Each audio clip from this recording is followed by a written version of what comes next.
الحمد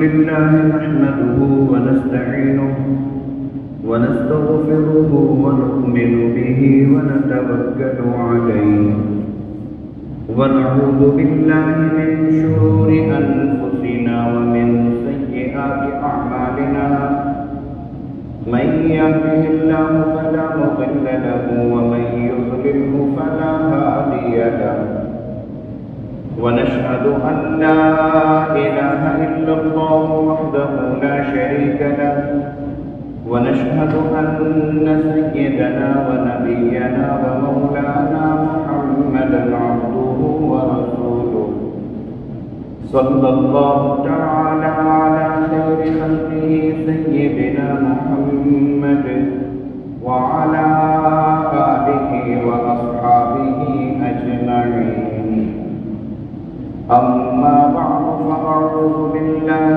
من الشيطان الرجيم بسم الله الرحمن الرحيم فمن يعمل مثقال ذرة خيرا يره ومن يعمل مثقال ذرة شرا يره صدق الله. محترم حاضرین، بزرگوں، عزیزوں اور دوستوں، اللہ رب العزت نے اپنے کرم سے آج کا یہ مبارک دن ہمیں نصیب فرمایا ہے۔ اس پر ہمیں اللہ کا شکر ادا کرنا چاہیے اور دعا کرنا چاہیے کہ اللہ تعالیٰ اس دن کی برکتیں بھی ہمیں نصیب فرمائے۔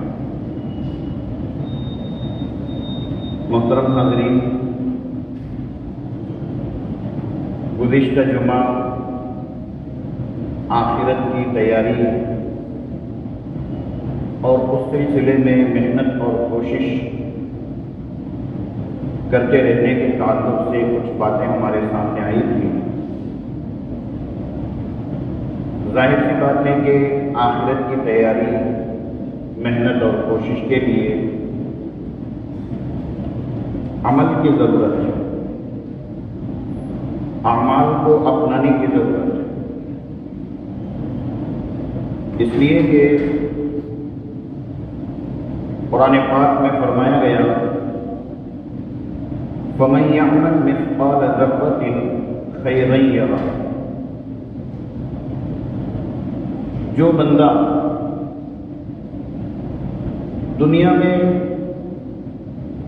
ایک ذرے کے برابر بھی کوئی عمل کر رہا ہے، کوئی نیکی کر رہا ہے، کل قیامت کے دن اس نیکی کے اجر کو وہ اپنی آنکھوں سے دیکھے گا، ایک ذرے کے برابر، جس کی کوئی حیثیت نہیں، اور بڑے بڑے اعمال تو اب ضرور دیکھے گا ہی، اللہ تعالیٰ اس کی ایک ذرے کے برابر کی ہوئی نیکی کو بھی ضائع نہیں فرمائے، بلکہ اس کے اجر کو باقاعدہ اسے دکھایا جائے گا کہ یہ تیری اس چھوٹی سی چھوٹی نیکی کا بدلہ ہے۔ اس کے بعد والی آیت کریمہ ہمیں ذرا پریشان کرتی ہے، وہ یہ ہے کہ فرمایا وَمَن يَعْمَلْ مِثْقَالَ ذَرَّةٍ شَرًّا يَرَهُ، اور جو کوئی ایک ذرے کے برابر بھی کوئی گناہ کرے اور اس پر توبہ نہ کیا ہو، اس پر اس نے ندامت نہ کی ہو، دنیا ہی میں اس کو معاف نہ کرا لیا ہو، کل قیامت کے دن اس کے بدلے کو بھی وہ دیکھے۔ قرآن پاک میں اللہ رب العزت نے بڑی عجیب اور پیاری بات فرمائی کہ اللہ تعالیٰ اپنے بندوں کو سزا دے کر کیا کریں گے؟ یہ جو جہنم، دوزخ اور دیگر بہت ساری ایسی سزاؤں کی باتیں جو بیان کی جاتی ہیں احادیث اور قرآن پاک میں ہیں، وہ تو حقیقت ہے، وہ تو اپنی جگہ بالکل برحق ہیں، صحیح ہیں، وہ تو ہونا ہی ہے، لیکن اللہ رب العزت کو اپنے بندوں کو وہاں بھیجنا مقصود نہیں۔ اللہ رب العزت یہ چاہتے ہیں کہ میرے بندے ان چیزوں سے بچ جائیں۔ اسی لیے قرآن پاک میں ایک جگہ ارشاد فرمایا گیا، فَمَنْ شَاءَ فَلْيُؤْمِنْ وَمَنْ شَاءَ فَلْيَكْفُرْ۔ اے اللہ کے بندوں، تم تک دین نازل ہو چکا ہے، انبیاء آ چکے ہیں، صحیح اور غلط تمہیں بتا دیا گیا ہے، حلال اور حرام تمہیں بتا دیا گیا ہے، کس چیز میں کامیابی اور کس چیز میں ناکامی، کس راستے پر چلنے میں اللہ کی رضا اور کس راستے پر چلنے میں اللہ کی ناراضگی، ساری باتیں تمہیں بتا دی گئی۔ اب تمہارا یہ کام ہے، چاہے تو ایمان لاؤ، عمل کرو، اپنی کامیابی کی منزل پر پہنچو، یا ایمان نہ لاؤ، کفر کرو، گناہ کرو اور اپنی ناکامی کی منزل پر پہنچو۔ ایک عجیب طرح کا اختیار دے دیا ہے، چاہے تو ایمان لاؤ، چاہے تو کفر کرو، تمہیں تو ساری چیزیں بتا دی گئی۔ لیکن قرآن پاک میں ایک اور جگہ اللہ پاک نے بڑی محبت سے اپنے بندوں کو فرمایا، وَسَارِعُوا إِلَىٰ مَغْفِرَةٍ مِّن رَّبِّكُمْ وَجَنَّةٍ عَرْضُهَا السَّمَاوَاتُ وَالْأَرْضُ أُعِدَّتْ لِلْمُتَّقِينَ۔ اے میرے پیارے، اے میرے بندوں، دوڑو اللہ کی جنت اور مغفرت کی طرف، لپکو اس طرف، جلدی کرو۔ یہ جگہ تو اختیار دے دیا، چاہے ایمان لاؤ چاہے کفر کرو، اور یہ جگہ ترغیب دی جا رہی ہے کہ تمہارے لیے کامیابی یہی ہے کہ تم اللہ کی جنت اور مغفرت کی طرف دوڑو، کفر اور گناہ کی طرف تمہارا خیال نہ ہو۔ اس کی مثال علماء نے بڑی اچھی دی ہے کہ جس طرح ایک باپ اپنے چھوٹے سے معصوم بچے کو، اور اس بچے سے وہ بے انتہا محبت بھی کرتا ہے، چاہتا ہے، اس کی تفریح کے لیے، اس کی دل لگی کے لیے سامنے اس نے ایک 500 کا نوٹ رکھ دیا اور ایک 10 روپے کا نوٹ رکھ دیا۔ اب بچے کو بول رہا ہے جو چاہے لے لو، جو چاہے لے لو، وَمَنْ شَاءَ فَلْيُؤْمِنْ وَمَنْ شَاءَ فَلْيَكْفُرْ، چاہے ایمان لاؤ چاہے کفر کرو۔ اب باپ، ایک مشکل باپ اپنے بچے کے سامنے 500 کا نوٹ رکھ رہا ہے اور پھر ایک 10 روپے کا نوٹ رکھ رہا ہے اور بچے سے بول رہا ہے جو چاہے لے لو، لیکن باپ کے دل میں تمنا یہ ہے کہ میرا بچہ 500 کی نوٹ بھی اٹھائے۔ باپ یہ چاہتا ہے کہ میرا بچہ بڑی اور اچھی چیز ہی کو ہاتھ لگائے، اور دل ہی دل میں سوچ رہا ہے کہ بچہ وہی نوٹ اٹھائے، وہی نوٹ اٹھائے۔ اور کبھی کبھی باپ فرط محبت میں آنکھوں سے اشارہ بھی کر دیتا ہے کہ وہ اٹھا لو، وہ اٹھا لو، حالانکہ یہاں اختیار دیا جا رہا ہے، چاہے یہ کرو چاہے وہ کرو۔ لیکن پھر بھی فرط محبت میں باپ اپنے بچے کو، کبھی بچہ ہو سکتا ہے وہ 10 روپے کی نوٹ کی طرف ہاتھ بڑھا رہا ہو یا اس کی طرف وہ جا رہا ہو، تو باپ یہ چاہتا ہے کہ نہیں، میرا بچہ بڑی چیز کو اٹھائے، اور کبھی کبھی فرط محبت سے اشارہ بھی کر دیتا ہے۔ یہی چیز یہاں فرمائی گئی، فَمَنْ شَاءَ فَلْيُؤْمِنْ وَمَنْ شَاءَ فَلْيَكْفُرْ، چاہے ایمان لاؤ چاہے کفر کرو۔ لیکن پھر اس کے بعد والی آیت کریمہ میں وَسَارِعُوا إِلَىٰ مَغْفِرَةٍ، نہیں تمہیں کفر کرنے نہیں، تمہیں کفر کرنے کی طرف ہرگز آگے مت بڑھو، گناہ کی طرف آگے مت بڑھو۔ میرے بندوں، میں یہ چاہتا ہوں کہ تم میری جنت کو آباد کرو۔ میرے بندوں، میں یہ چاہتا ہوں کہ تمہیں میری رضا ملے۔ میرے بندوں، میں یہ چاہتا ہوں کہ تمہیں میری مغفرت ملے۔ میرے بندوں، میں یہ چاہتا ہوں کہ تمہیں میری خوشنودی ملے۔ اس لیے تم اس طرف جاؤ اور دوڑو۔ سارعو کا لفظ کہا جائے، جلدی کرو، دوڑو۔ اس لیے بندے کو چاہیے کہ وہ دنیا ہی میں اپنی ساری مصروفیات کے ساتھ ساتھ اپنے کاروبار، اپنے گھر بار اور دیگر ساری مصروفیات کے ساتھ ساتھ اعمال میں بالکل ضرور لگا رہے، اپنی آخرت کی بالکل تیاری میں لگا رہے اور اپنے آپ کو اس لائق بنائے کہ اللہ کے سامنے جب وہ حاضر ہو تو وہ گناہوں سے پاک ہو، وہ مغفرت کا اہل ہو، مغفرت کے لائق ہو، اللہ کی رضا اور خوشنودی حاصل کرنے کے لائق ہو۔ اور جو بندہ اس راستے پر چل پڑتا ہے، کچھ کوشش کرتا ہے، اللہ رب العزت اس کے لیے راستے کھول دیتے ہیں۔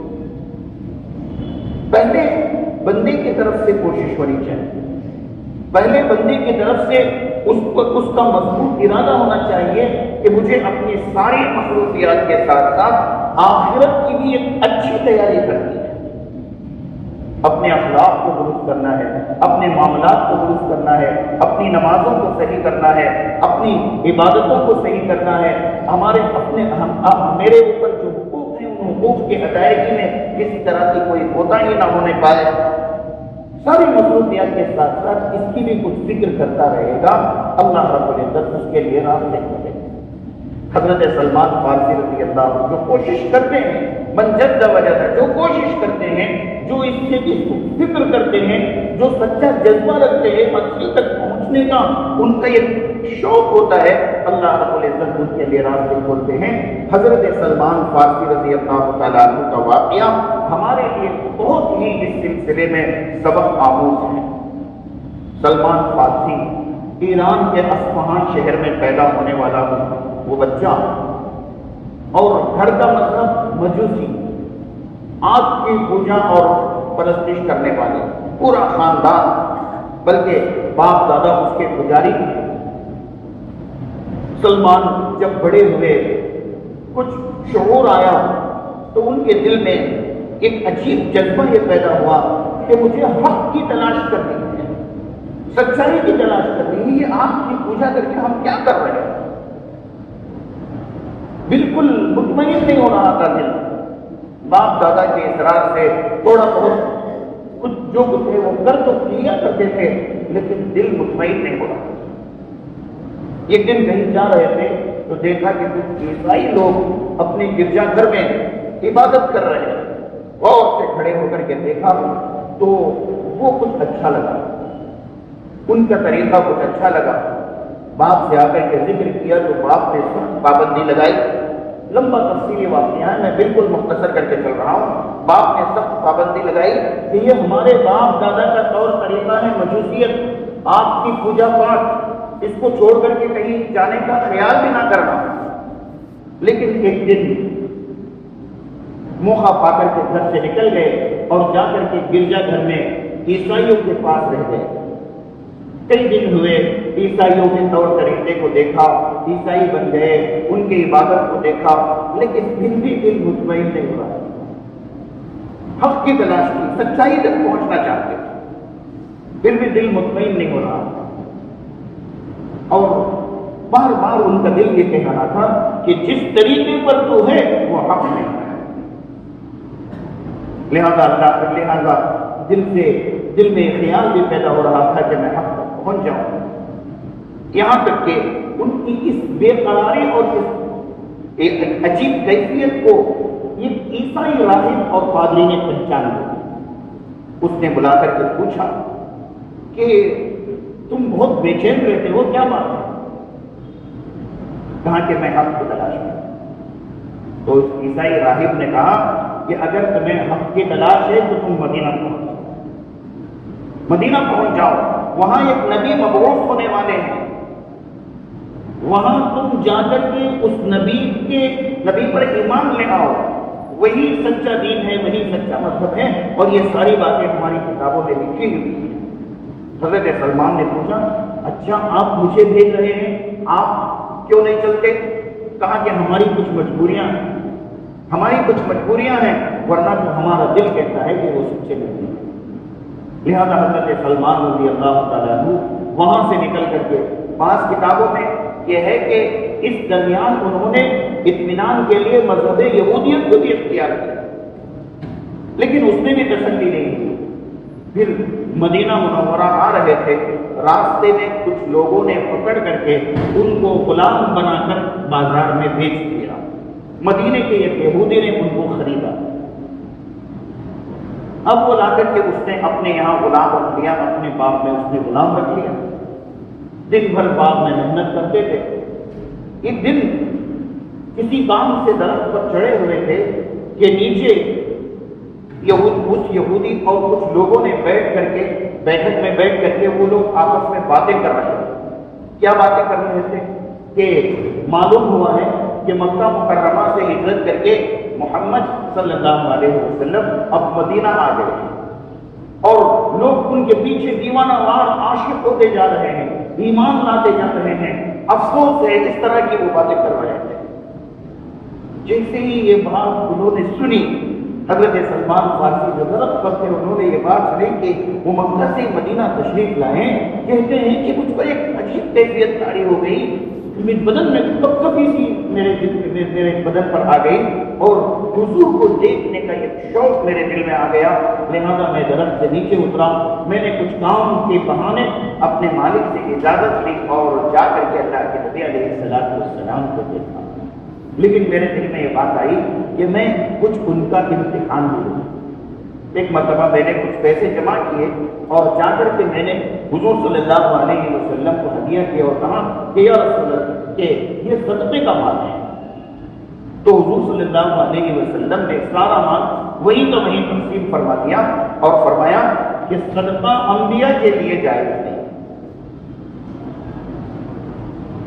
انہوں نے ایک علامت انبیاء کی یہ پڑھ رکھی اور پھر کچھ دنوں کے بعد کچھ اور مال لے کر گئے اور کہا کہ یا رسول اللہ یہ تحفے کا مال ہے۔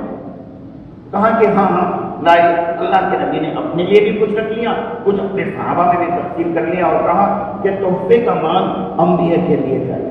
ایک اور علامت ظاہر آ گئی، اب وہ مہر نبوت کو بھی دیکھنا چاہتے ہیں، لہذا کسی وقت موقع پا کر کے انہوں نے مہر نبوت کو بھی دیکھ لیا۔ اب اللہ کے نبی علیہ السلام کو ایمان لانے سے اس کو کوئی نہیں روک سکتا تھا، ایمان لے آئے، دل کو تسلی ہوئی۔ کہاں سلمان فارسی ایران میں اصفہان میں پیدا ہونے والا، کہاں مجوسی گھرانے میں پیدا ہونے والا، مجوسی گھرانے کا ایک نوجوان، اور پھر تلاش حق میں کا ایسا جذبہ کہ پہلے مجوسیت، پھر اس کے بعد عیسائیت، پھر اس کے بعد یہودیت، کسی جگہ تسلی نہیں ہو رہی ہے اور دل میں تلاش حق کا جذبہ ہے، عمل کا جذبہ ہے۔ اللہ پاک نے ان کے جذبے کی قدر کرتے ہوئے ان کو مدینہ پہنچایا، مسلمان بنایا، اور پھر یہاں آ کر کے انہوں نے اپنے اس مالک سے کہا کہ میں آزاد ہونا چاہتا ہوں، کیا اس کی قیمت ہے؟ اس نے کہا کہ میرے باغ میں 300 کھجور کے درخت لگانے پڑیں گے اور 40 اوقیہ سونا مجھے دینا پڑے گا۔ آ کر کے اللہ کے نبی علیہ السلام سے فرمایا کہ یا رسول اللہ، میرا مالک جو یہودی ہے وہ یہ شرط لگا رہا ہے میرے آزاد ہونے کی۔ تو اللہ کے نبی علیہ السلام نے صحابہ سے فرمایا کہ بھائی جاؤ، جا کر کے اپنے بھائی کی مدد کرو۔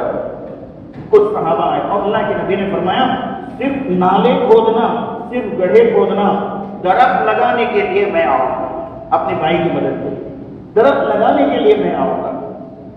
لہذا گڑھے کھودے گئے، اللہ کے نبی علیہ السلام تشریف لائے، اپنے ہاتھوں سے انہوں نے سلمان فارسی کے لیے کھجور کا آپ صلی اللہ علیہ وسلم نے درخت لگائے، 300 درخت، اور پھر باغ تیار ہوا، اور پھر دوسری جو شرائط اس کی تھی وہ سب کا انتظام ہوا۔ حضرت سلمان آزاد ہو گئے اور اللہ کے نبی علیہ السلام کے پاس آ کر کے پڑ گئے اور حضور سے کتنی محبت کی اور حضور سے کتنا لگاؤ تھا کہ حضور نے ایک مرتبہ کہ اور صحابہ میں کتنی عزت کی کہ ایک مرتبہ کچھ انصاری صحابہ نے کہا سلمان ہمارا ہے، تو کچھ مہاجر صحابہ نے کہا نہیں سلمان ہمارا ہے۔ اللہ کے نبی علیہ السلام کو یہ بات معلوم ہوئی تو حضور صلی اللہ علیہ وسلم نے فرمایا السلمان منا ومن اہل البیت، سلمان تو میرا ہے اور میرے گھر والوں کی طرح ہے، میرے گھر کے بچوں کی طرح ہے۔ کہاں مذہب مجوسیت، کہاں اصفہان، کہاں ایران، پھر کہاں یہودیت، کہاں عیسائیت. یہ جذبہ تھا، ایک شوق تھا، یہ حق تک پہنچنے کی ایک اسپرٹ ان کے دل میں تھی. اللہ نے ان کو وہاں تک پہنچایا. اللہ نے ان کے جذبے کی قدر اور عزت اتنی کہ اللہ کے نبی فرما رہے ہیں السلمان منا ومن اہل البیت، سلمان میرا ہے اور میرے گھر کے بچوں کی طرح ہے. اور آج تک بھی وہ باغ سلمان فارسی کا مدینہ منورہ میں موجود ہے، لہلہا رہا ہے، تر و تازہ ہے. اور حضور صلی اللہ علیہ وسلم کے درخت لگانے کی برکت یہ ہے کہ سارے باغ، سارے درخت سال میں ایک مرتبہ پھل دیتے تھے، اور سلمان فارسی کا باغ سال میں 2 مرتبہ پھل دیتے، 2 مرتبہ. سلمان، میں یہ بتانا چاہتا ہوں کہ جب حق تک پہنچنے کا اور اپنے آپ کو عمل پر ڈالنے کا جب بندہ دل میں جذبہ پیدا کر لیتا ہے، اللہ اس کے لیے راہیں کھول دیتے ہیں. بلکہ کبھی کبھی مخالف چیزیں اس کے لیے خود شیطان مدد کرنے کے لیے آ جاتا ہے. حضرت امیر معاویہ رضی اللہ تعالیٰ عنہ کا واقعہ مشہور ہے کہ حضرت امیر معاویہ رضی اللہ تعالیٰ عنہ کی ایک دن تہجد چھوڑ گئی. شیطان نے تھبک تھبک کے سلا دیا اور بہت خوش ہو رہا تھا کہ اتنے بڑے تہجد گزار کی میں نے تہجد چھوڑوا دی، بہت خوش ہو رہا تھا. لیکن امیر معاویہ کا حال یہ تھا کہ پورا دن اس کی وجہ سے بہت ہی غم زدہ رہے، بہت ندامت ہو رہی تھی. نہ کھانے کے لیے دل چاہ رہا تھا، نہ سونے میں دلچسپی ہو رہی تھی. ہر کوئی پوچھتا تھا کہ آخر آپ کو کیا ہوا ہے، اتنے غم زدہ ہیں، کیا بیمار ہے کیا؟ نہیں، آج میری تہجد چھوٹ گئی، آج میری تہجد چھوٹ گئی. اتنا زیادہ غم تھا، اتنا زیادہ کہ دوسرے دن تہجد کے وقت میں آ کر تہجد کے وقت میں دیکھا کہ ایک صاحب بڑی تیزی سے جلدی اٹھا رہے ہیں. تو حضرت سلمان کا حضرت امیر معاویہ نے فرمایا کون ہو؟ کہا کہ میں شیطان ہوں. بھئی تم تہجد میں کیوں اٹھا رہے ہو؟ وجہ اس کی یہ ہے کہ کل آپ کی تہجد چھوٹ جانے کی وجہ سے جو ندامت اور جو آپ نے اپنے جو توبہ آپ نے کی، جو ندامت آپ کو ہوئی، جس قدر آپ نے غم کا اظہار کیا، اس پر آپ کو بہت زیادہ اجر مل گیا، ہزاروں تہجد کا اجر مل گیا. اس لیے میں نے یہ چاہتا کہ آپ بھی آج بھی آپ کی تہجد چھوٹے اور ہزاروں تہجد کا آپ کو اجر ملے. اٹھیے تہجد پڑھ لیجیے اور ایک ہی تہجد کا ثواب آپ کے لیے تھا. مخالف چیزوں میں بھی اللہ رب العزت راستے نکال دیتے ہیں جب بندے کے دل میں عمل کا صحیح جذبہ اور شوق پیدا ہو اور عمل کے چھوٹ جانے پر ندامت اور شرمندگی. اسی لیے علماء نے فرمایا کہ اپنی زندگی میں عمل لانے کے لیے 4 چیزیں ضروری ہیں. سب سے پہلے معاہدہ. بندہ معاہدہ کرے کہ مجھے اپنی زندگی میں کچھ نہ کچھ عمل کرنا ہے، نمازوں کی پابندی کرنی ہے، اخلاق کو درست کرنا ہے، معاملات کو صحیح کرنا ہے، حقوق کو ادا کرنا ہے، جو کچھ میرے ذمہ فرائض اور واجبات ہیں ان کو پورا کر دنیا کی زندگی میں رہتے ہوئے ان سب کو مجھے کرنا ہے. بندہ ایک دن بیٹھ کر کے اللہ کے سامنے معاہدہ کر لے کہ یا اللہ میں ضرور کروں گا، مزید اور غفلت نہیں کروں گا. دوسری بات، پہلا تو معاہدہ اور دوسرا فرمایا مراقبہ. مراقبہ کہتے ہیں کبھی کبھی سوچتا رہے کہ کیا میں نے اللہ پاک سے جو وعدہ کیا تھا، جو معاہدہ کیا تھا، کیا میں اس کو پورا کر رہا ہوں کہ نہیں کر رہا ہوں؟ یہ صرف میرا معاہدہ ہوا ہے، صرف میں نے ارادہ کیا ہے، یا اپنے ارادے کو میں پورا بھی کر رہا ہوں؟ مراقبہ. اور تیسرا فرمایا محاسبہ. صبح سے شام تک اپنی زندگی گزارے، شام کو بیٹھ کر کے 2-4 منٹ صبح سے شام تک کے اعمال کے بارے میں سوچیں. آج مجھ سے نیکیاں کتنی ہوئی، آج مجھ سے گناہ کتنے، کیا نمازوں کی پابندی ہوئی، نہیں ہوئی، کیا اعمال کی پابندی ہوئی، نہیں ہوئی. محاسبہ تھوڑی دیر کے لیے سوچ کے.